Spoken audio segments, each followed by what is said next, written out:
Before you begin, remove the access panel and front bezel. Removal.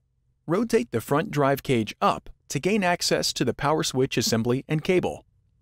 Disconnect the two power switch assembly cables from the system board.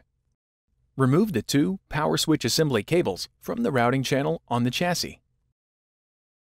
Remove the 9mm T15 Torx head screw that secures the power switch assembly to the chassis. Carefully slide the power switch assembly and cable out of the cutout in the chassis and remove. Replacement. Carefully slide the power switch assembly and cable into the cutout in the chassis.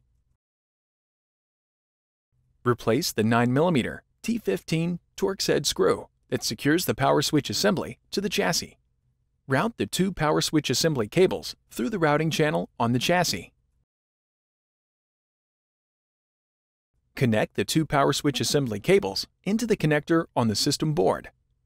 Rotate the front drive cage down into position on the chassis.